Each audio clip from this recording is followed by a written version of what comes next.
Hello, YouTube. Jared here again with another video, and I have a very special one for you today. I want to do two things today. One is highlight one of my favorite sub-faction armies within an army, and I call it Oops All Ent, or March of Treebeard is a good name, but Oops All Ents is one of my favorite things that I've ever built in my wargaming hobby. And as you can see here, I have 8 Treelords. I have 8 Treelords, and that is absolutely crazy. How I got these is particularly fun story, so I'll tell you the story of how I wound up with 8 Treelords. And then, more interestingly enough, I have the kit built the correct way, the official GW kit. I have some that are back here that you'll find are actually mostly kit bash. And so these guys are kit bashes using some of the original bits, but mostly it's green stuff and milliput. And then I actually now just got, if you saw my other video, I just got a 3D printed Treelord as well too. This is a Wild Lord from Clay Beast Creations, which I really enjoyed. And I want to talk about the pros and cons of buying official kits, kit bashing and kind of making things your own, and 3D printing, because I see a lot of people debating and arguing this online. And for once, I actually have the same kit all 3 ways. And so here is a side-by-side comparison of a model that is built the official GW way, models that are built by kit bashing bits from a GW kit, but half of this model is not GW, and then a full 3D print that I had commissioned and I painted up in a similar scheme and similar basing. So you can see them all side by side. And I want to give you kind of the pros and cons of each. But first, how did I wind up with this many Treelords? Well, the simple answer is, if you know this kit, you get 1 body and 3 sets of heads and arms and leg and weapons. And so I was able to scrounge up off of third-party sellers and eBay some extra sets of those bits. And so I had a couple extra sets of the generic bits, and then I had a couple of bodies. One I got out of a Start Collecting Sylvaneth, the old Start Collecting box. And then I had another from the Hachette magazine, and then another from a Start Collecting box. But I was able to find incomplete starter boxes and get these off of basically eBay. And they were fairly inexpensive, but some of them were missing bits and some were not. And so I wound up with enough pieces to make 2 Durthus and the Treelord Ancient. And then I had enough of the generic head and the generic arms to put these guys back here. One thing to note, all of my kit bash guys do not have the claw hand, and so I've had to make the hand out of extra bits.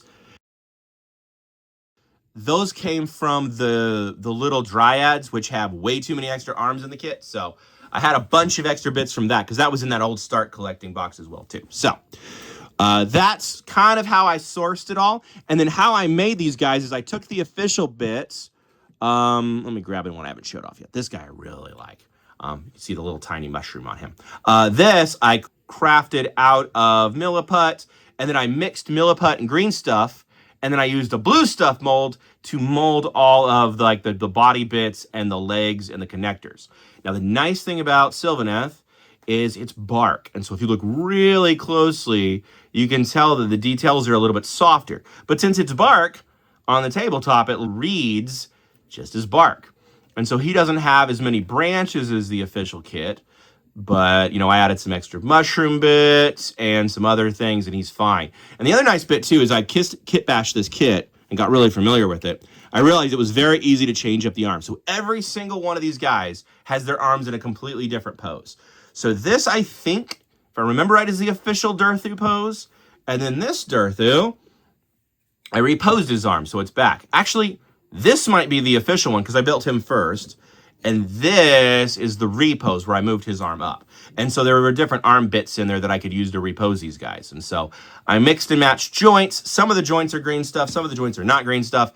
But it gives me a Treelord army where everybody is just a little bit unique. And so they're all trees, so they all have different bark patterns. And they all look just slightly different, but they're fairly coherent. Even Mr. 3D Print. And this brings us to the review part of this. So we'll start with a 3D print, guys.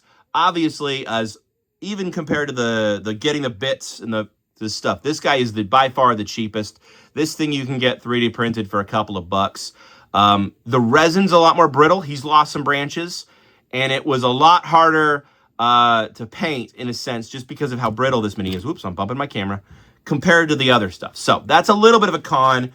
Definitely a big pro in terms of price. And then I like Claybee's creations because he doesn't try to rip GW off. He does his own art style. And for Treelords, that's cool. But for some of the other armies, it'd be hard to mix and match 3D print and non-3D print. But since no true trees look the same, I'm happy to kind of mix him in with his friends. And he's a little bit more of an angry old gnarled tree, and I like that. So he's happy to now join his friends as a fellow Treelord want to be. But I think his actual name is Wild Lord, but he does look a little wild and gnarled. He reminds me of the angry old tree in The Hobbit. And so it's glad he's a new good addition to this army. So I like painting the 3D printing. Worth noting that 3D printed models don't tend to keep their value or have as much value as plastic kits if you're trying to sell it as secondary market. So if you buy something and change your mind, 3D models are not gonna have, they're cheaper to buy, but they're also cheaper to sell. That's what I'm trying to say here. And so if you're trying to like make a big profit off this thing, 3D printing's not gonna make you a lot of profit. But in terms of having it for your own collection, for your own friendly local games, they're awesome. 3D printing is great. It's a great way to stretch your hobby dollars. I found if I buy some 3D printed models, it saves me enough money that I can afford to buy the 40K or Warhammer kits that I actually want. And so it's a great way to get the kits you want, especially if you don't like the art style.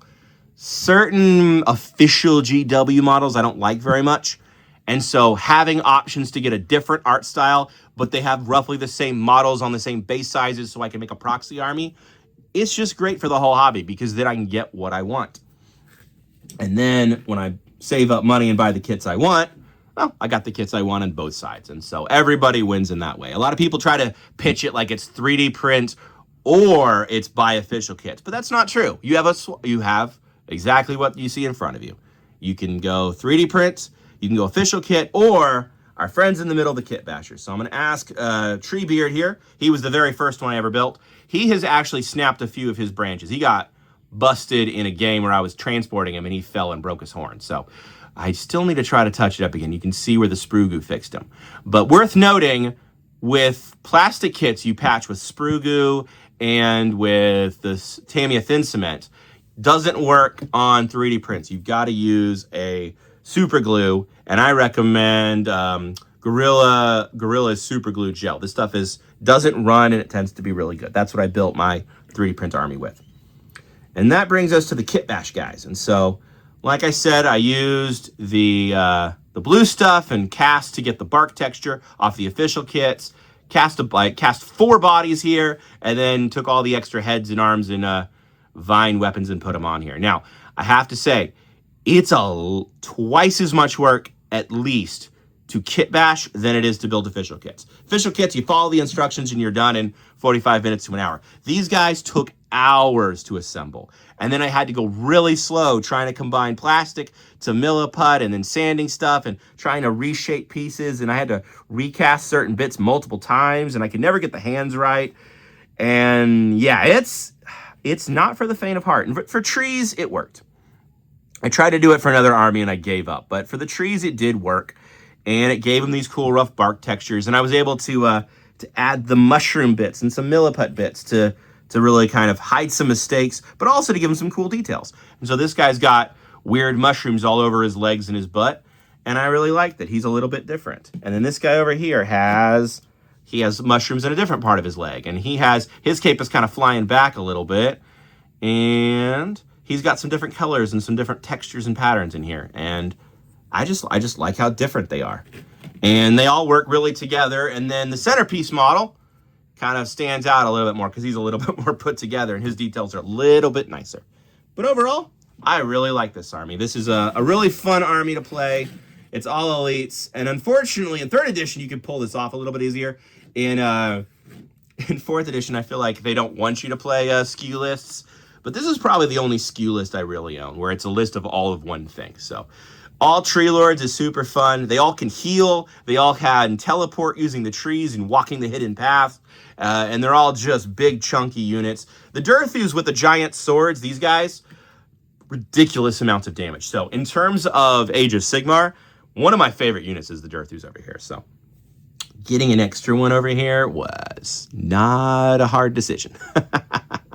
I'm super happy about that. But overall, that's a good comparison. You're spending a lot more money if you buy the official kits, and they're still really crisp details. The most fun to paint is by far assembling the kit the way you're supposed to.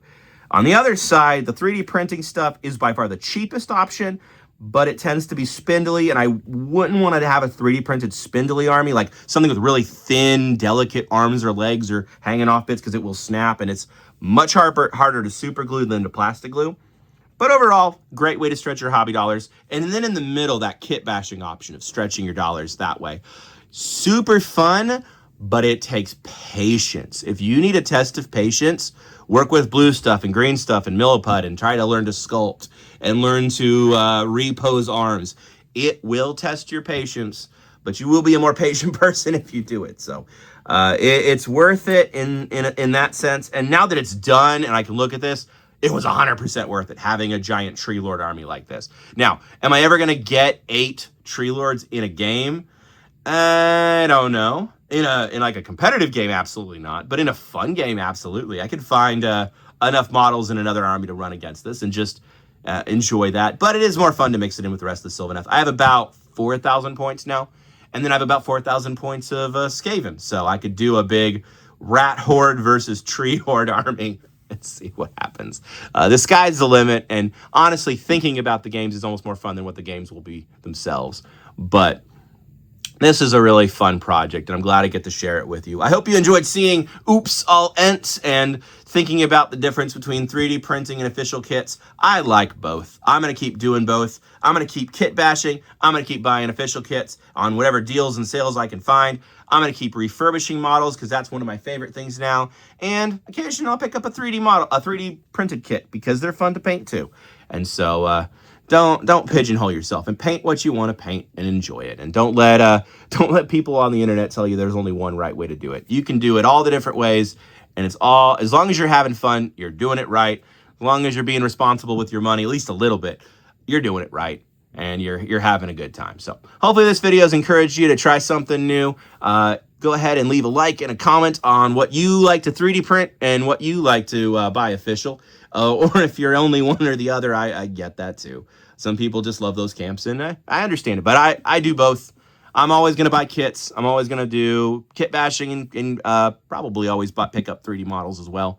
It's a lot of fun. So I've rambled long enough. Thank you all for watching. Have a great day.